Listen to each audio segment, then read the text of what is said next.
នេះខ្ញុំមានប្រធានបទមួយចែកជូនអ្នកទាំងអស់គ្នាគឺត្រូវមានក្តីសុបិន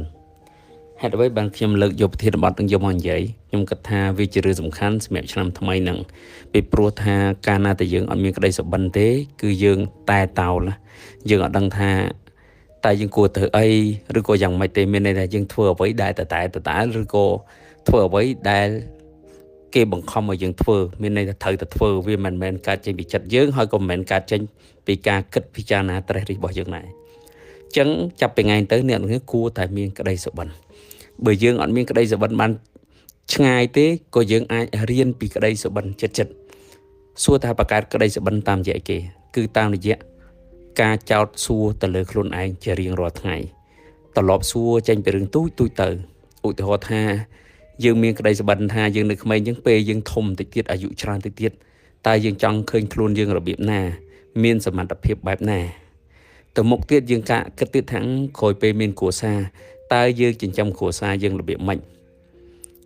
បើសិនជាមានកូនតើយើងចិញ្ចឹមកូនយើងរបៀបម៉េចហើយបើទៅមុខទៀតតើយើងធ្វើយ៉ាងម៉េចទៅយើងមានលទ្ធភាព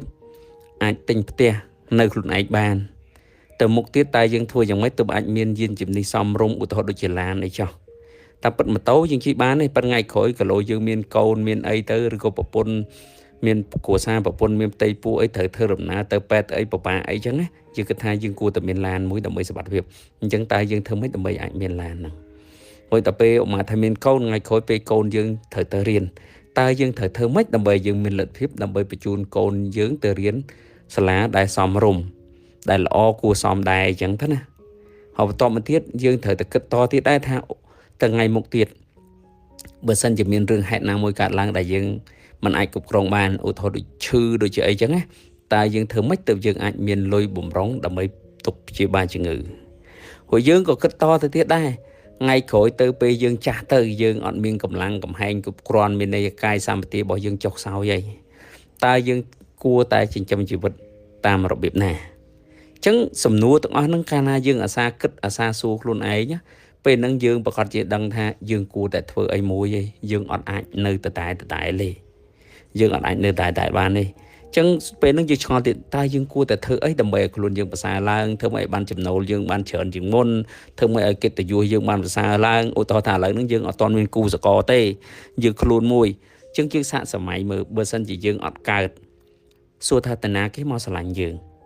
ឧទាហរណ៍ថាយើងវិញចោះយើងឧទាហរណ៍ថាយើងជាបុគ្គលប្រុសឬក៏ស្រីខ្លួនយើងចោះយើងសាកសម័យមើលថាបើសិនជាមានមនុស្សម្នាក់ណាមួយដែលយើងមើលទៅមិនកើតជាការគ្មានក្តីសុបិនមើលទៅមិនដឹងជាអនាគតទៅនៅតាណាតើយើងព្រមស្រឡាញ់គេអត់យើងអត់ស្រឡាញ់ដូចគ្នាអញ្ចឹងដើម្បីឲ្យដៃគូអនាគតរបស់យើងហ្នឹងណាទៅជាមនុស្សម្នាក់ដែលគេហៅថាមោទនភាពឬមានភាពរីករាយយើងត្រូវតែមានក្តីសុបិនថានៅពេលដែលយើងស្រឡាញ់គាត់ព្រមស្រឡាញ់យើងគាត់ត្រូវតែជាបរិសុទ្ធឬក៏នារីដែលចាត់ទុកថាមានសំណាងព្រោះបានដៃគូជាមនុស្សល្អទោះបីយើងជាប្រុសឬជាស្រីយើងជាមនុស្សល្អមានន័យយើងចេះគិតគូរគ្រួសារអញ្ចឹងមានន័យថាយើងជាមនុស្សល្អអញ្ចឹងយើងត្រូវរៀបចំពីឥឡូវទៅឲ្យហើយអញ្ចឹងមានន័យថាម៉េចមានន័យថានៅក្នុងស្ថានភាពជាក់ស្ដែងបច្ចុប្បន្នយើងត្រូវតែពង្រឹងខ្លួនឯងឲ្យប្រសើរ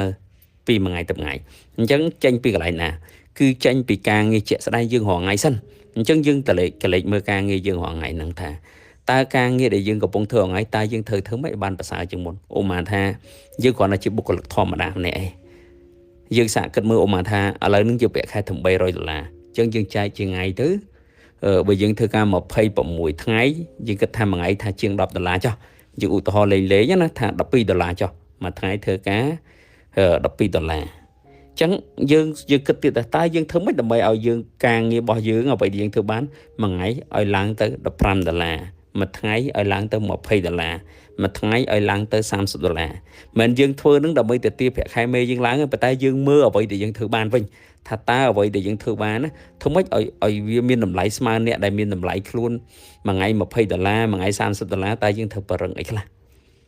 ដំបូងយើងអាចប្រឹង skill របស់យើងនឹងឲ្យកាន់តែប្រកែមានន័យធ្វើឲ្យបានលឿនជាងមុនឲ្យបានស្ទាត់ជាងមុនកំហុសតិចជាងមុនគុណភាពល្អជាងមុនយើងធ្វើតែពេលយើងធ្វើដល់កម្រិតមួយយើងដឹងថាពេលវេលា24ម៉ោងដៃមានតែ2ឯងទោះបីយើងធ្វើលឿនប៉ុណ្ណាក៏វាដល់កម្រិតអតិបរមាមួយវាអស់លឿនហើយវាអត់អាចលឿនជាងនឹងទៀតទេអត់អាចលឿនអញ្ចឹងយើងត្រូវគិតទៀត តើយើងត្រូវធ្វើម៉េចដើម្បីឲ្យបានទិន្នផលច្រើនជាងមុនចឹងមានន័យថាយើងត្រូវតែវិវត្តខ្លួនពីអ្នកធ្វើការធម្មតាហ្នឹងទៅជាមនុស្សម្នាក់ដែលអាចគ្រប់គ្រងការងារជំនួសមេឬជំនួសតកែឲ្យតកែមានអារម្មណ៍ថាបើសិនជាគាត់ជួលយើងគាត់ចំណេញច្រើនមានន័យថាឧមាថាតកែម្នាក់គាត់ត្រូវធ្វើការងារនឹងមួយចឹងគាត់ចំណាយពេលវេលាគាត់ធ្វើពេលវេលាគាត់ថ្លៃ1ម៉ោង$100អីចឹងគាត់មិនទៅលើការងារហ្នឹងចឹងបើសិនជាគាត់ជួលយើងវិញមួយថ្ងៃអស់តែ$50ទេចឹងយើងសាកគិតមើលបើតកែជួលយើងចំណេញឬក៏ពេលខ្លះយើងធ្វើអាចល្អជាងគាត់ទៀត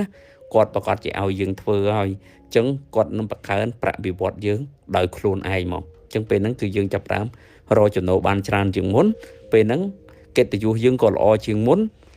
ចឹងដល់ពេលហ្នឹងគូសកលក៏យើងងាយរកជាងមុនហើយយើងងាយនឹងសម្រេចក្តីសុបិនបន្តទៅទៀតក្នុងករណីដែលយើងធ្វើការទៅយើងមានក្តីសុបិនថាថ្ងៃណាមួយយើងនឹងឈប់ធ្វើការយើងនឹងចង់បង្កើតអាជីវកម្មទៅខ្លួនឯងឬក៏យើងចង់វិវត្តខ្លួនទៅជាវិនិយោគិនអញ្ចឹងយើងក៏ត្រូវតែប្រឹងដូចគ្នាកាលណាយើងប្រឹងទៅយើងខ្លាំងទៅយើងបកកាយយើងមានទម្លាប់ល្អ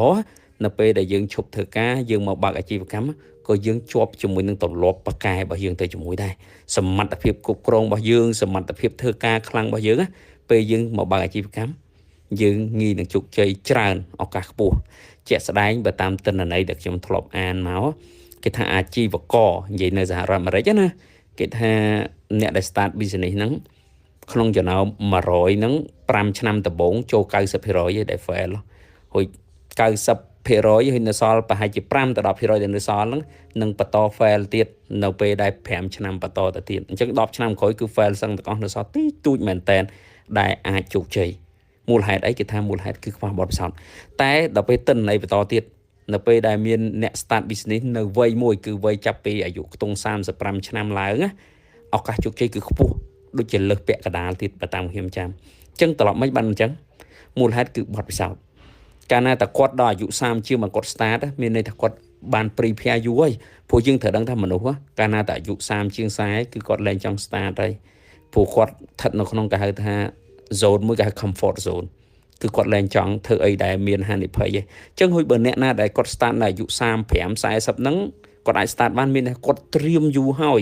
ត្រៀមតាំងពីគាត់នៅអាយុ10ជាង20ហ្នឹងគឺគាត់បានត្រៀមរៀបចំជើងព្រោះក្នុងការចាប់ផ្ដើមហ្នឹងហើយគឺគាត់បរឹងសមត្ថភាពគាត់អត់ឈប់ទេអញ្ចឹងទ្រាំតែគាត់ដល់អាយុ35 40ឆ្នាំហ្នឹងគឺគាត់ ready គាត់ចេញច្បាំងគឺគាត់ទៅរួចមិនបាន ready ទី1 finance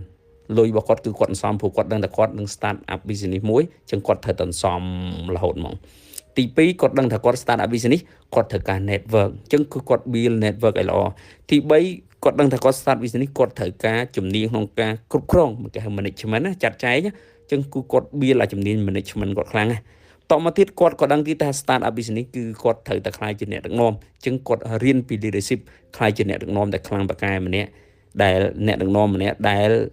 បុគ្គលិកស្រឡាញ់ចូលចិត្តគោរពឲ្យតម្លៃអញ្ចឹងគឺគាត់ប្រឹង build ទាំងអស់ហ្នឹងមកអញ្ចឹងគាត់ណាគាត់ build ដល់កម្រិតមួយដែលគាត់ថាគាត់ ready គាត់នឹងចាប់ផ្ដើម start អញ្ចឹងឱកាសជោគជ័យវារឿងខ្ពស់ហើយព្រោះដោយសារអីពេលហ្នឹងគាត់មានគេឈ្មោះមានកិត្តិយសថាគាត់ត្រៀមខ្លួនអញ្ចឹងគាត់មិនខំប្រឹងតែអញ្ចឹងពេលណាមិនស្គាល់មិនដឹងថាមនុស្សនឹងខ្លាំងអញ្ចឹងដល់ពេលគាត់ start ទោះបីជាគាត់លុយមិនគ្រប់គាត់អត់ប្រវាដែរគាត់ងាយក្នុងការរក investor រកអ្នកវិនិយោគផ្សេងចូលមកជាមួយអញ្ចឹងឱកាសជោគជ័យខ្ពស់អាហ្នឹងបើសិនខ្ញុំចង់និយាយថាបើយើងចង់ខ្លាយខ្លួនទៅជាសហគ្រិនអញ្ចឹងការត្រៀមខ្លួនឲ្យសមត្ថភាពខ្លាំងហ្នឹងគឺល្អអញ្ចឹងបន្តទៀតក្នុង case ដែលយើងថាយើងអត់ចង់ខ្លាយជាសហគ្រិនទេអញ្ចឹងនៅពេលដែលយើងចាស់ទៅយើងនឹងខ្លាយជា investor ទៅជាអ្នកវិនិយោគព្រោះយើងអត់ចង់ហត់យើងចង់ធ្វើការដល់ពេលមួយយើងចូលនិវត្តន៍គឺយើងអត់ប្រវាក់រឿងហិរញ្ញវត្ថុទៀតទេអញ្ចឹងពេលហ្នឹងគឺយើងត្រូវតែខំប្រឹងដើម្បីរកចំណូលបានច្រើនត្រូវរៀបចំគេហៅថា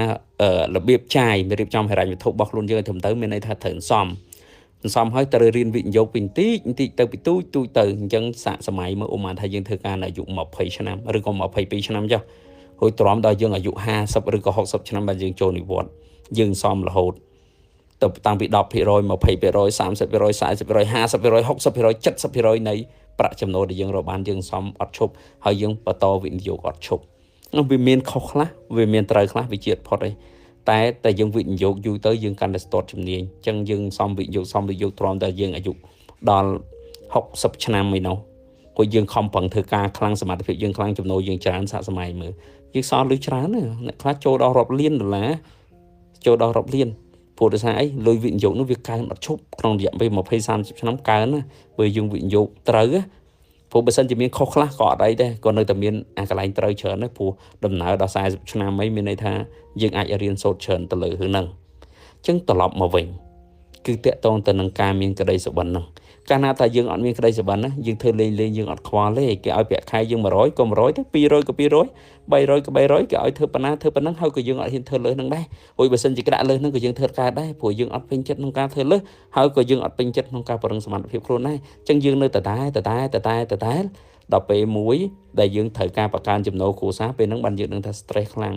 យើងរស់នៅដោយតោកយ៉ាក់ដោយលំបាកដោយវេទនាហ្មងព្រោះដោយសារអីសមត្ថភាពយើងមានតែប៉ុណ្ណឹងចង់ឈប់ធ្វើការទៅរកស៊ីក៏អត់កើតជាងការឈប់ទៅរកស៊ីទៅឡងចង់លើសដើម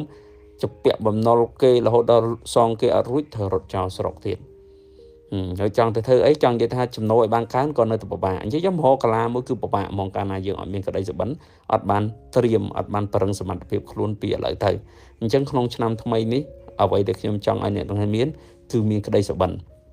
ហើយទៅរៀបចំខ្លួនឯងដើម្បីអាចសម្រេចក្តីសុបិននឹងបានយើងអាចសុបិនពីរឿងទូចទៅហើយត្រៀមខ្លួនពីឥឡូវទៅ